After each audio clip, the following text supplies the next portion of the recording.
आज आमच्याकडे फार दुर्दैवी घटना घडलेली आहे। आमच्या विठ्ठलनगर परिसरातील एक सर्वसाधारण कुटुंबातील व्यक्तीचा आज काळा गणपती मंदिर येनोन येथे सकाळी 8 ते 9 दरम्यान मोठा अपघात झाला। त्या अपघातामध्ये जागीच त्याचा मृत्यू झाला।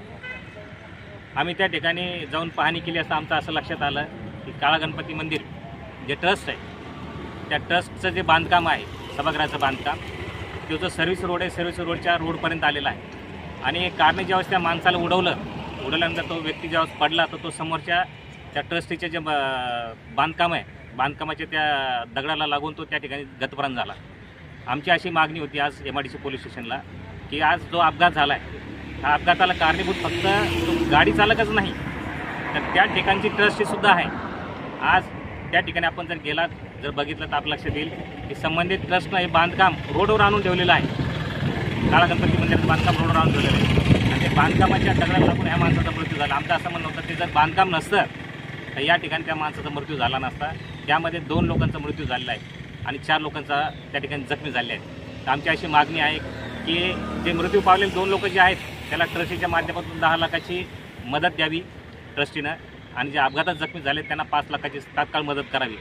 नसता येणाऱ्या काळामध्ये जर ट्रस्टीनं ही मदत नाही केली तर आम्ही तीव्र आंदोलन करू आणि आंदोलन करून या ट्रस्टीचं अतिक्रमण झाले बांधकाम आणि या ट्रस्टीमुळे झाला अपघात याच्या विरोधात आम्ही न्यायालयात न्याय मागू। परत याचप्रमाणे मंदिराचे भाविक जे आहेत कार्यक्रमामध्ये येतात तिथं काही वेळेस पौर्णिमाच्या दिवशी काही कार्यक्रम असलं मंदिराचं तर भरपूर गर्दी असते। अशा गर्दीच्या ठिकाणी जे 4 व्हीलर गाड्या जातात ते कुठंतरी थांबायला पाहिजे, ते रस्ता बंद व्हायला पाहिजे का नेहमी चालू व्हायला पाहिजे रस्ते? तुमचं काय नेमकं बोलणं आहे याच्यात?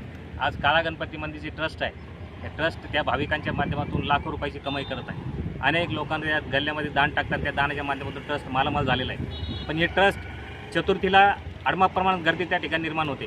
छोटे छोटे व्यावसायिक फुलाचे दुकानदार असतील, नारळाचे दुकानदार असेल, पूजेचं साहित्य असेल असे छोटे छोटे दुकानदार त्या ठिकाणी दुकान लावतात आणि दुकान लावून त्या ठिकाणी मोठ्या प्रमाणात गर्दी तयार होते आणि त्यावेळेस हे ट्रस्टीचे लोक अनाधिकृतपणे दोन्ही साईडचा रस्ता बंद करून टाकतात आणि भाविकांसाठी त्या ठिकाणी जागा उपलब्ध करून देतात। मला एक म्हणायचं आहे रस्ता हा सार्वजनिक लोकांना वाहतुकीचा असतो, तो बंद करण्यासाठी नसतो।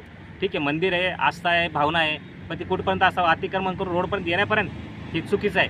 या लोकांची काहीतरी व्यवस्था त्यांनी पाठीमागे करायला पाहिजे आणि अतिरिक्त बांधकाम त्यांनी तात्काळ काढून घ्यायला पाहिजे होतं। बरं, आता तुम्ही अधिकाऱ्यासोबत पोलीस स्टेशनशी संबंधित अधिकाऱ्यासोबत बोलले, नेमकं जे ते अतिक्रमण झालेलं आहे आता मंदिर आहे ते लोकांची भावना जुळलेली आहे मंदिरासोबत, ते कसं काढणार आता? आता काल परवा बघा संभाजीनगर शहरामध्ये आपण बघितलं की बाबा पेट्रोल पंप ते कॅम्ब्रिज पूल आणि तिकडं पैठण रोड, इकडं तुमचा वाळूज पंढरपूर रोड या रोडवरती मोठ्या प्रमाणात अतिक्रमण झालेलं आहे। तुम्ही शहराच्या डेव्हलपमेंटच्या नावाखाली शहरामध्ये ज्यावेळेस बसले काही पुतळे आहेत, काही मस्जिदी आहेत, काही मंदिर आहेत, तुम्ही त्याच्यावर हातोडा घालू शकता आणि या ठिकाणी लोक भाविक म्हणून पूजेला येतात आणि वाहतुकीच्या रोडवरती तुम्ही कुठली काळजी नाही घ्यायचा, अपघात होतो आणि अपघातामध्ये लोकांचा मृत्यू होतो। याला जबाबदार कोण? मग हेच ट्रस्टची जबाबदार, यांनी सुद्धा त्याची दखल घेतली पाहिजे। येणाऱ्या आपल्याकडच्या भाविकाची कुठली गैरसोय होणार नाही किंवा त्रास होणार नाही याची काळजी कोणी घ्यायला पाहिजे, तर त्या ट्रस्टीने घ्यायला पाहिजे। त्या ट्रस्टीने स्वतःहून अतिक्रमण काढून घ्यायला पाहिजे। अतिक्रमण करत असताना त्यांनी कुठल्या गोष्टी विचार केला नाही आणि आता काढताना त्याचं त्यांना दुःख होणार आहे का? याविषयी आम्ही मंदिर काढा असं म्हणलेलं नाही, गणपती मंदिर हटवा असं आमचं म्हणणं नाही। मंदिरासमोर जो काही सभागृह उभा केलेला आहे अनाधिकृतपणे तो हटवला पाहिजे। याविषयी तुम्ही महानगरपालिका आयुक्तांना भेटणार का? आम्ही आता महानगरपालिका आयुक्त असतील, पोलीस कमिशनर असतील, त्यानंतर विभागीय आयुक्त आणि जे ट्रस्ट आहे धर्मादाय आयुक्त, आम्ही यांना सुद्धा निवेदन देणार आहोत।